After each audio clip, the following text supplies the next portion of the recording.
আমি আইভি চট্টোপাধ্যায়। আমি আজ আমার একটি ছোট গল্প অরূপকথা পড়ে শোনাব। গল্পটি প্রথম প্রকাশ হয়েছিল নবকল্লোলের শারদীয়া সংখ্যায়, শারদীয়া নবকল্লোল পত্রিকায়। তারপর গল্পটি আমার এই অরূপকথা গল্প সংকলনে গ্রন্থিত হয়েছে। অরূপকথা গল্পের নামেই এই বইটির নাম। অরূপকথা। এত কি ভাবছো বলো তো? এমন ভালো একটা খবর, সেটাই ভাবছি। হঠাৎ এত বড় একটা খরচ। তুমি শুধু খরচের কথাটা ভাবছো? কতখানি ভাগ্য আমাদের বলো। একসঙ্গে দুটো মেয়ে পার হওয়া কম কথা? পার হওয়া, হ্যাঁ, আজকের দিনেও অমনটা ভাগ্যের কথাই বটে। যতই লেখাপড়া শিখে আকাশে ডানা মেলা শিখুক, মেয়ে সন্তান বলে কথা। জন্ম মুহূর্ত থেকে ভাবনা, লালন পালন, শিক্ষা, তারপর বিয়ে। সেই সময় পর্যন্ত আগলে আগলে রাখা। রাস্তাঘাটে বেরোলেই চিন্তা, বেরোতে না দিলেও চলে না। ঠিক বিয়েটা দিতে লেখাপড়া সার্টিফিকেট চাই। আজকাল আর শুক্তো রান্নায় বড়ি দিতে হয় কিনা, কিংবা মুড়িঘণ্ট রান্নার রেসিপি জানতে চায় না কেউ। বরং লেখাপড়াটা পাতি বাংলায় না হয়ে ইংরেজি মিডিয়ামে হলে ভালো। প্রায় সব বিজ্ঞাপনেই কনভেন্ট এডুকেটেড চাইছে। মিশনারিদের কনভেন্ট না হোক, ইংলিশ মিডিয়াম হলেও চলবে। এক কথায়, বিয়ে এখনো বড় দায়। সময় মতো পার না করতে পারলে বুকের ওপর বড্ড ভার। আর সেই সৌভাগ্যের খবরই হয়েছে আজ। 2 মেয়ে, সঞ্চু আর রঞ্জু। সঞ্চারী থেকে সঞ্চু আর রঞ্জনা থেকে রঞ্জু। পিঠোপিঠিই বলা যায়, 3.5 বছরের তফাৎ। বড় মেয়ে সঞ্চু গ্র্যাজুয়েশনের পর বাড়িতেই বসেছিল, পাড়ার 2-4 জন কুচোকাচাকে পড়ানো আর সংসারের কাজকর্ম। বসে না থেকে পোস্ট গ্র্যাজুয়েশন করে নিলেই ভালো, বাবা বলেছেন মাঝে মাঝেই। সঞ্জুর নিজেরও তেমন ইচ্ছে হয়নি। এবারের মেয়েদের বাইরে চাকরির নিয়ম নেই। পিসিমণি যে অমন দুর্দান্ত রেজাল্ট করেছে সবসময়, আগাগোড়া ফার্স্ট গার্ল, তাকেই চাকরি করতে দেওয়া হয়নি। বড় জেঠুর মেয়ে ইনুদি ইঞ্জিনিয়ারিং পড়ে চাকরি করতে পারেনি। সেজো কাকার মেয়ে মিলি স্ট্যাটিস্টিক্স নিয়ে পোস্ট গ্র্যাজুয়েশন করেও না। মিছে পড়াশুনো করে কি হবে? এমনিও সঞ্জু পড়াশুনো করতে ভালোবাসেনি কোনোদিন। পড়তে হবে তাই পড়া। বছর বছর রঞ্জু যখন হাত ভর্তি প্রাইজ নিয়ে বাড়ি ফিরত, মা কম তাড়না করেছে? হ্যাঁ রে সঞ্জু, ছোট বোনটাকে দেখেও শিখতে পারিস না? দিদিয়াকে 2 হাত দিয়ে জড়িয়ে ধরত রঞ্জু। কেন, দিদিয়া কম কিসে? কেমন সুন্দর রান্না করে, সেলাই করে, গান গায়, লেখাপড়ায় ভালো না হলেই বুঝি খারাপ? ঠাকুমা যতদিন ছিলেন বলতেন, এই মেয়েটা কেমন জানো, নয়নতারা ফুলের মতো, যেখানে সেখানে আপন মনে ফুটে থাকে, গাছ আলো করে। চোখ ধাঁধানো, মন ভোলানো চাকচিক্য নাই থাক, পুজোর ফুল হয়ে ঠাকুর ঘরে মন্দিরে মন্দিরে কদর। মায়ার স্নেহে বলতেন, বেশ বোঝে সঞ্জু। সঞ্জু যদি নয়নতারা হয়, রঞ্জু তাহলে গন্ধরাজ। রূপে গন্ধে শোভায় একাই 100। বাগানের কোণে একখানা ফুটে থাকুক, আর কেউ নয়নতারার দিকে ফিরেও তাকাবে না। সঞ্জু কালো, সে বাবা বিজ্ঞাপনে যতই উজ্জ্বল শ্যামবর্ণ লিখুক। নাক চোখ কোনোটাই তেমন দ্রষ্টব্য নয়, সবই মাঝারি। চেহারা বলো, উচ্চতা বলো, স্বাস্থ্য বলো। আর রঞ্জু হিলহিলে লম্বা, সতেজ একটা গাছের মতো। ফর্সা তো বটেই, সেই সঙ্গে এক ঢাল কালো চুল। নাক চোখ চাপা হলেও মিষ্টি একটা লাবণ্য। মাই চিবুকের নিচে কালো একখানা তিল পর্যন্ত। ঠাকুমা অবশ্য বলতেন, সঞ্চু হলো পিতৃমুখী কন্যা, খুব সুখী হবে এই মেয়ে। পিসিমা বলতেন, হাত পায়ের গড়ন দেখেছো, কেমন লক্ষ্মীমন্ত। আর আমাদের রঞ্জু একেবারে সরস্বতী ঠাকুর। রঞ্জু হেসে গড়িয়ে পড়ত। লক্ষ্মীমন্ত? মেয়ে হলেই লক্ষ্মী, নয় সরস্বতী। আচ্ছা, ভালো ছেলেদের কার্তিক গণেশ নামে সুখ্যাতি নেই কেন? গণেশমন্ত চেহারা, কার্তিকমন্ত সুপুরুষ, কেন বলো না? রঞ্জু অমনি, বুদ্ধিমতী, যুক্তিবাদী, তার্কিক, প্রাণবন্ত। দিদিয়ার মতো নির্জীব নিষ্প্রাণ নয়। নামটাই দেখো, সঞ্চু একটা নাম হলো। নতুন পরিচয় তো কেউ বুঝতেই পারে না, সন্তু নাকি সঞ্জু নাকি সঞ্চু। নিজের ডাকনাম তো আর কেউ দিতে পারে না। ঠাকুমাকে তবু চুপি চুপি বলেছিল নামটা বদলে দিতে, কালে গোলে সে আর হয়নি। নাম ছাড়াও লেখাপড়া, নাচ, গান, আবৃত্তি রঞ্জু পাড়ায় উদাহরণ। লেগে থাকার গুণ, অধ্যবসায় যাকে বলে, খুব। আর এই যে এ বাড়িতে চাকরি করার নিয়ম নেই, তবু পড়াশোনা চালিয়েই যাচ্ছে। পোস্ট গ্র্যাজুয়েশন করে ফেলেছে, এখন বিএড কিংবা MBA পড়তে চায়। বাবা মা রাজি নয়। ওসব চাকরির পড়া পড়ে কী হবে? কলেজে ঢোকার পরই গান বাজনার পাটও চুকে গেছে। সঞ্চুর কিন্তু ইচ্ছে রঞ্জু পড়ুক, যা চায় যেমন চায় করুক। এ বাড়িতে সে উপায় নেই। মাকে বলেছিল সঞ্চু, কেন ওকে রান্নাঘরে জোর করে কাজ শেখাচ্ছ এখনই? আমি তো আছি, করছি সব কাজ, রঞ্জুকে ওর মতো থাকতে দাও। বাবা মা এখন সেই নিয়েই কথা বলছিলেন। দুই বোনে তো খুব ভাব, একে অন্যকে ছাড়া থাকতে পারে না। এই বেশ হলো, সঞ্চুকে রঞ্জু সামলাবে ওখানে, আর রঞ্জুর সহায় হবে সঞ্চু। আর রঞ্জুর এই বারমুখো হতে চাওয়া নিয়ে ভাবনাটাও মিটবে। ছেলে দুটি বেশ আকাশের চাঁদ হাতে পাওয়ার মতো সম্বন্ধ। সবচেয়ে বড় কথা, প্রস্তাবটা ওদের দিক থেকে এসেছে। আমার তো মনে হয় সঞ্চুকে দেখতে এসে রঞ্জুকে পছন্দ হয়ে গেছে। ভদ্রলোক, তাই সঞ্চুকে রিজেক্ট করে রঞ্জুর জন্য প্রস্তাব না দিয়ে দুই ছেলের জন্যেই। আমার কিন্তু তা মনে হয় না। যখন আমরা উঠে গেলাম ছেলে মেয়েদের কথা বলতে দিয়ে, তখন এদিকে যেমন সঞ্চুর সঙ্গে রঞ্জু ছিল, ওদিকেও তো দুই ভাই ছিল না। ছোট ছেলেটি হয়তো তখনই, আমাদের রঞ্জু তো পছন্দ হবার মতোই মেয়ে। ঘর সংসার কিন্তু বেশ না? বড় ছেলে ইঞ্জিনিয়ার, ছোটটি চার্টার্ড অ্যাকাউন্টেন্ট। মানে বললো তো একটাই পেপার পাশ করতে বাকি, এখনই ভালো চাকরি করছে। বাবা রিটায়ার্ড অধ্যাপক, মাও শিক্ষিত, আবৃত্তি টাবৃত্তি করেন শুনলাম। কি সুন্দর বাড়ি দেখেছ? কেমন সুন্দর কাচের ফ্লাওয়ার ভাস, জয়পুরি মিনার কাজ করা ঘণ্টা, পেতলের বুদ্ধ, ক্রিস্টালের গণেশ, টেরাকোটার দুর্গা, শোকেসের কিউরিও দেখেছ? আর ঘরের দেওয়ালে অরিজিনাল যামিনী রায়। বাবা, এত লক্ষ্য করেছো তুমি? আমি ভাবছি অন্য কথা, দেনা পাওনা নিয়ে। দুই ছেলে নিয়ে কারবার, কেমন চাহিদা ওদের কে জানে। আমাদের তো এখনই রঞ্জুর বিয়ের প্ল্যান ছিল না। ও নিয়ে বেশি ভেবো না, শিক্ষিত পরিবার, টাকা পয়সা চাইবে না। বারবার বলছিলেন না, আমাদের শুধু আপনাদের মেয়ে দুটিকেই চাই। আর দেখো, গয়না তো রঞ্জুর জন্যেও মোটামুটি গড়ানো আছে। নমস্কারি ইত্যাদি যদি বলো, দুই বউয়ের জন্য দুবার করে চাইবেন না নিশ্চয়। শ্বশুর শাশুড়ির জন্য না হয় 2 সেট করে নমস্কারি দিয়ে দেবো। সে যদি কিছু বেশি নমস্কারি চায় দেওয়াই যাবে। লোক খাওয়ানোর খরচ কিন্তু একবারেই হয়ে যাচ্ছে। আর আত্মীয় স্বজনের আসা থাকা সব খরচ একবারেই কিন্তু। লাভ কথা হবার আগেই বিয়ে ঠিক। না, এখন আর তেমন মেয়ে পার করানোর দুঃখ হচ্ছে না। এ যেন বেশ সহজে নিজে নিজেই পার হয়ে যাওয়া। বাবা মা খুশি, বোনেরাও খুশি বই কি। নতুন সংসারে নতুন মানুষজনের মাঝে গিয়ে পড়া, সঙ্গে সহোদরা আত্মজন থাকলে চিন্তা কি। ও বাড়ির বাবা মাও বেশ খুশি হয়ে স্বজন বন্ধুদের কাছে গল্প করছেন। দুটি মেয়েই ভারী লক্ষ্মীশ্রী। আর বেশ দুই বোনে একসঙ্গে থাকবে। এদিকে দুই ভাইয়েরও ছাড়াছাড়ি হওয়ার ভয় রইল না। তা অবশ্য ঠিক, যা দিনকাল পড়েছে, এমন জমাট সুন্দর বন্ধন পরিবারে বউ আসার পর আলগা হবার সম্ভাবনা আছেই। বুদ্ধি করে সুপ্রিয় ঘোষাল যে দারুণ একটা সিদ্ধান্ত নিয়েছেন, সবাই একমত। সুপ্রিয়া ঘোষাল নাম মিলিয়ে রাখার চেষ্টা নয়, শ্রীমতী ঘোষালের নাম সত্যি সত্যি সুপ্রিয়া। ঘনিষ্ঠ মহলে গোপন খবরটি দিয়েই ফেললেন। আসলে আমাদের সুমন প্রথম নজরেই রঞ্জনাকে পছন্দ করে ফেলেছে।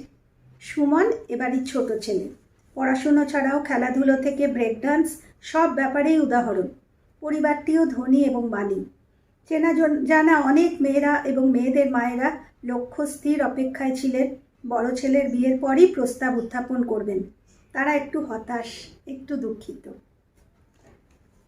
বিয়ে হয়ে গেল। লাল বেনারসি, জড়োয়ার গয়না, কপালে সিঁথিমোড়, হাতে গাছকৌটো, চন্দন, কাজললতা, সিঁদুর। যেমনটি চাই ঠিক তেমন। দধিমঙ্গল, গায়ে হলুদ, কুশণ্ডিকা, লাজহোম, সপ্তপদী, পাণিগ্রহণ, পরিপাটি, সর্বাঙ্গ সুন্দর। মেয়েদের বাবা কোনো রকম কার্পণ্য তো করলেনই না, বরং যাই বলো স্বপনবাবু এমন এলাহি ব্যবস্থা না করলেও পারতেন। স্বপনদার তো আগে এমন দেখানে স্বভাব ছিল না, এত খরচ করছে যেন বিল্লাদের ঘরে মেয়ে দিচ্ছে। আত্মীয় বন্ধু মহলে বারবার শোনা গেল এমন কথা। তা সে অবশ্য হয়েই থাকে। আত্মীয় হলেই স্বজন হবে, কিংবা বন্ধু হলেই আনন্দের ভাগিদার হবে, তেমন তো সত্যিই হয়ে ওঠে না সব সময়। প্রতিবেশী মহলে নিন্দুকরা বললেন এত ভালোও ভালো নয়। সুপ্রার্থীরা বললেন আহা ভালো হোক, দুটি মেয়ে সুখী হোক, তবেই তো বাপ মায়ের শান্তি। ধান ছড়িয়ে দুধ উঠলে দুই বোনের নতুন সংসারে প্রবেশ। শাশুড়ি মায়ের বরণডালায় ঘিয়ের প্রদীপ, সুন্দর করে গড়া শ্রী। দুই বৌমাকে হাত বাড়িয়ে বুকে টেনে নিলেন। আহা, এমনটা দেখেও আনন্দ।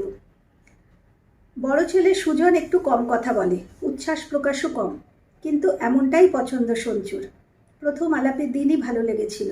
এমন সুদর্শন যুবা যে এক কথায় সঞ্চুর মতো সাধারণ মুখশ্রীর সাধারণ একটি মেয়েকে বিয়ে করতে রাজি হয়েছে, বুকের মধ্যেটা ভরভরন্ত সব সময়।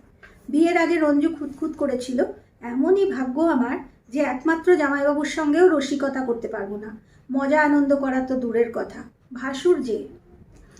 সুমন রঞ্জুকে চোখে হারায়। দুই ভাইয়ের স্বভাব একেবারে আলাদা। সুজন যতটা কম কথা বলে, দ্বিগুণ পুষিয়ে দেয় সুমন। সব সময় হইচই হা হা হি হি সারা বাড়িটা মাতিয়ে রাখে।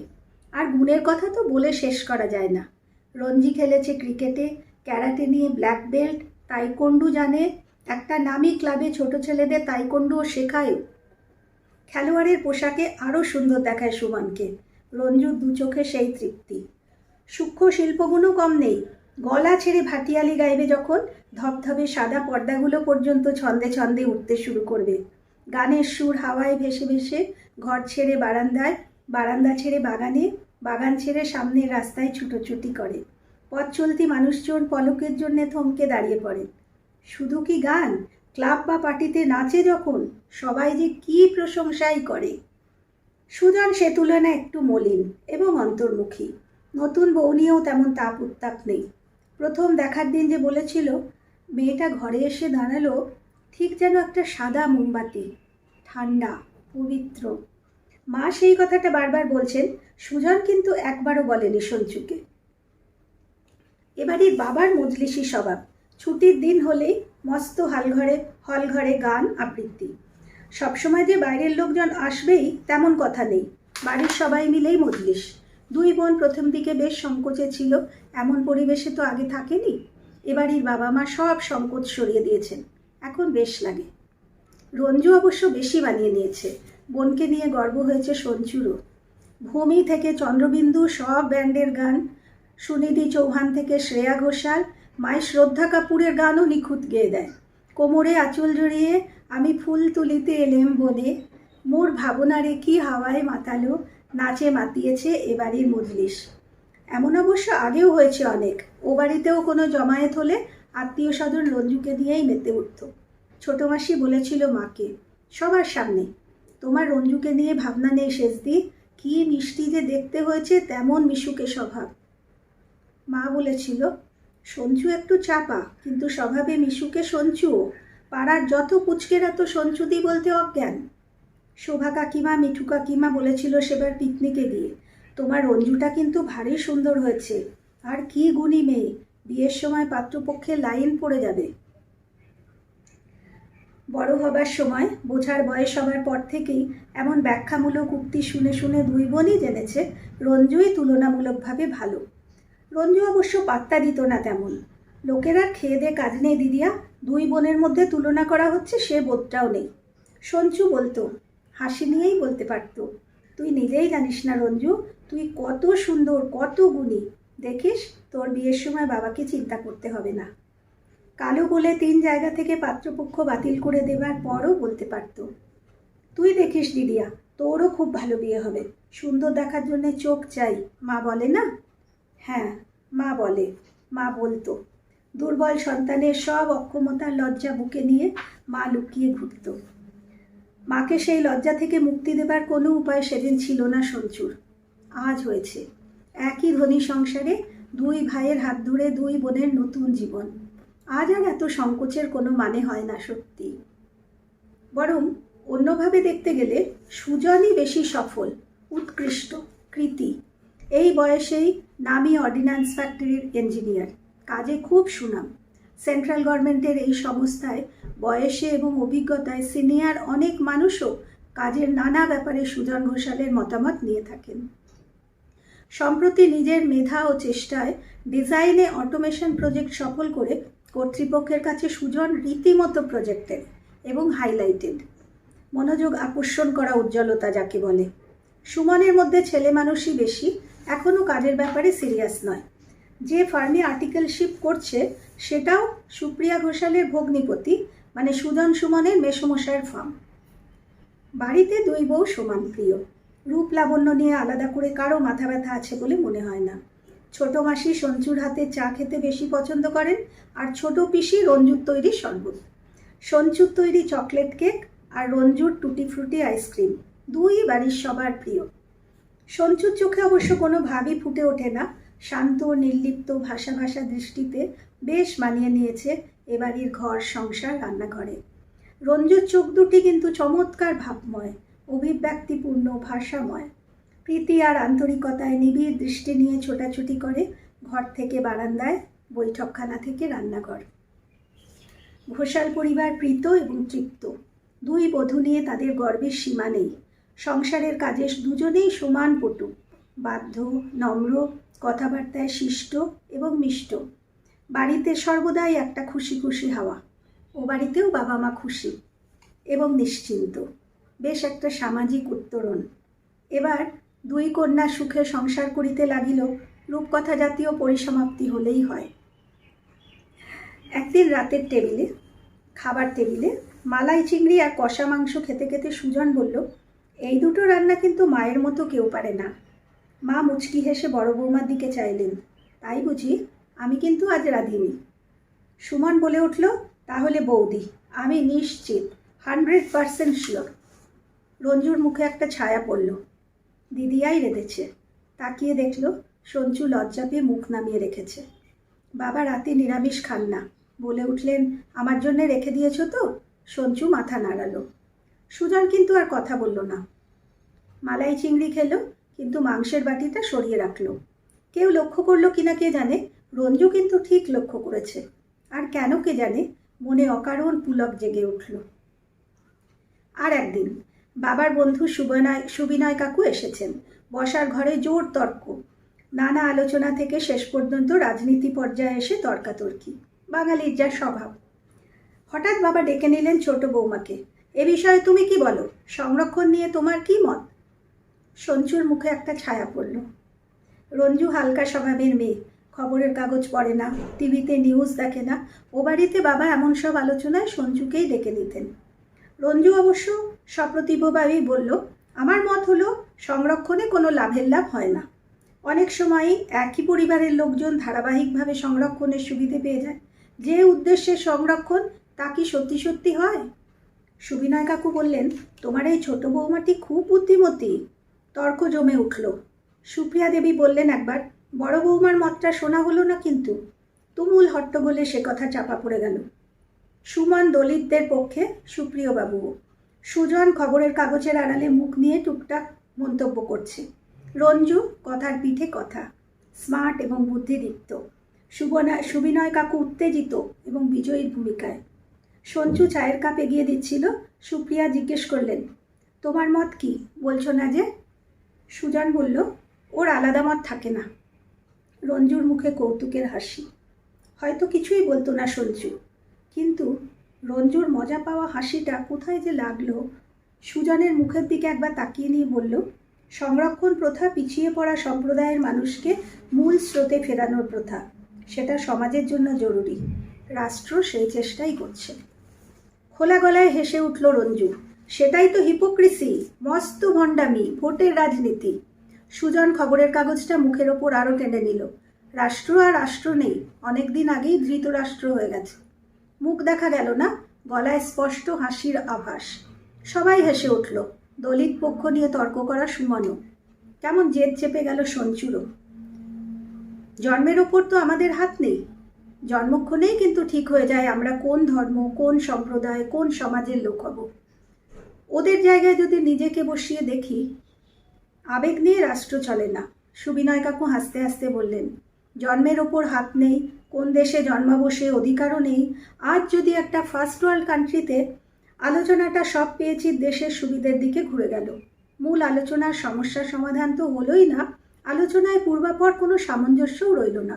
কার সঙ্গে যে তার নিজের মত হলো, মতের মিল হলো, তাও বুঝল না সঞ্চু। প্রবল একটা হাসাহাসি, হইচই, তর্কাতর্কির একটা হাসি হাসি হাওয়া ঘরময় বইতে লাগলো। রঞ্জু সব আলোচনাতেই মধ্যমণি হয়ে রইল। আর এত বছরের মধ্যে এই প্রথম সঞ্চুর মনে একটা ছায়া পড়ল। 6 মাস যেতে না যেতেই ছায়াটা বেশ গাঢ়। দুই বোনের কাছেই ব্যাপারটা আলোর মতো স্বচ্ছ। এবারই সবার কাছে রঞ্জু বেশি প্রিয়। প্রিয় দুই বোনই, কিন্তু রঞ্জুর প্রতি আগ্রহ যেন বেশি। ছোট ছোট কথা, কারণে অকারণে ডাক, মিষ্টতার তারতম্য। ভালো লাগা আর একটু কম ভালো লাগায় কি যে তারতম্য! কাউকে দোষ দেয় না সঞ্জু। রঞ্জুর স্বভাবেই ওর এই প্রাপ্তি। চিরকালই ওকে সবাই বেশি ভালোবাসে। তবু কেন যে মনে লাগে। এমনও মনে হয় আজকাল দুজনের এক বাড়িতে বিয়ে না হওয়াই ভালো ছিল। সুমনের বউ হয়ে আসতো অচেনা একটি মেয়ে। প্রথম থেকেই বাড়ির বড় বউ হিসেবে একটা সম্মান পাওয়া হতো তাহলে। অন্তত যদি আগে বিয়ে হতো সঞ্জুর। এক্ষেত্রে তো কেউ আগে আসেনি। একসঙ্গে গৃহপ্রবেশ হয়েছে দুই বউয়ের, একসঙ্গে বানিয়ে নিয়েছে দুজন। তাই বুঝি বড় বউয়ের প্রাপ্য সম্মানটা আর পাওয়া হলো না। আর রঞ্জুর কাছে তো সঞ্জু বড় যা নয়, দিদি আর রঞ্জুর বেশি চেনা সম্পর্ক। অনাগত ছোট যা একজনের জন্য আজকাল বড্ড মন খারাপ হয় সঞ্জুর। তবে কি মনের মধ্যে জন্ম নেবে অসুয়া? এই কি ভেদাভেদ শুরু হলো? খুব ভয় করে। ও যে রঞ্জু, ছোট থেকে হাত ধরাধরি করে বড় হওয়া, প্রথম বৃষ্টিতে একসঙ্গে ভেজা, গরমের দুপুরে আচার চুরি, শীতের দুপুরে রোদ্দুরে পিঠ দিয়ে অপরূপ গল্প কথা। সবটুকু ভালোবাসায় মনের ছায়াটা মুছে রঞ্জুকে জড়িয়ে ধরল সঞ্জু। তোরই এবারের বড় বউ হওয়া উচিত ছিল রে। কত বুদ্ধি তোর! কেমন সুন্দর মানিয়ে নিয়েছিস সবার সঙ্গে। আলমারি পরিষ্কার করছিল রঞ্জু। পাটে পাটে গুছিয়ে রাখছিল শাড়ি। চকিতে ফিরে তাকালো। কেন দিদিয়া? দাদাভাই বললো এ কথা? দাদাভাই মানে সুজন। সঞ্জু অবাক হয়ে গেল প্রথমটা। কি বলল রঞ্জু? রঞ্জুর এবাড়ির বড় বউ হওয়া সম্পর্কে এবাড়ির বড় ছেলে কি বলেছে? তীব্র নিষ্পলক চোখে চাইল। দাদাভাই? দাদাভাই কি বলবে? তোর কথাটা বুঝলাম না রঞ্জু। রঞ্জু ততক্ষণে নিজেকে সামলে নিয়েছে। তুই তো জানিস দিদিয়া, আমি অত ভেবেচিন্তে কথা বলি না। রাগ করলি নাকি? আদরে সোহাগে জড়িয়ে ধরল, কিন্তু আর কোনো কথা না বলে আস্তে উঠে গেল দিদিয়া। তারপর আজ এই প্রথম হাসি খুশি পরিবারটির মুখে হাসি নেই। চার্টার্ড অ্যাকাউন্টেন্সির পরীক্ষায় একটাই পেপার পাশ করা বাকি ছিল। আজ রেজাল্ট বেরিয়েছে সুমনের, এবং যথারীতি পাশ করতে পারেনি। এই নিয়ে তৃতীয়বার। বাবা চাপা গলায় একটু বকাবকি করলেন। চাপা গলায়, কারণ রঞ্জু আছে। বিবাহিত ছেলেকে শাসন করার নিয়ম নেই। মা বললেন, বকো না, চার্টার্ড পরীক্ষায় এ দস্তুর আছেই। সুমনের অফিস বস ছোট মেসমশাই বাড়ি বয়ে এসে পিঠে হাত বুলিয়ে দিয়েছেন। এত ভাবিস না, আমি নিজেও 5বারে পাশ করেছি। সুজন এসেও একই কথা বলল। মন খারাপ করিস না, হয়ে যাবে। বাকি সব পেপার তো বেরিয়ে গেছে। Just a matter of 6 months. পরের বারে ক্লিয়ার হয়ে যাবে। সুজনের মন খুব ভালো আজ। মন ভালো করা খবরটায় বাড়িতেও আনন্দের হিল্লোল। মন খারাপ করা গুমট কেটেই গেল প্রায়। প্রমোশন হয়েছে। সুজনের প্রমোশন। এই প্রমোশন মানে শুধু আর্থিক লাভ নয়, এক ধাপে স্ট্যাটাস বেড়ে যাওয়া। সুজনের ব্যক্তিগত স্ট্যাটাস নয় কেবল, গোটা পরিবারের মর্যাদা। আজ থেকে Sujan first class gazetted officer. দাদার কৃতিত্বে সুমনেরও মনের কষ্টে প্রলেপ। বাবা মায়ের মন অকৃতকার্য দুর্বল ছেলেটির জন্য যত খারাপ, কৃতি সফল ছেলেটির জন্য গর্ব তার চেয়ে কম নয়।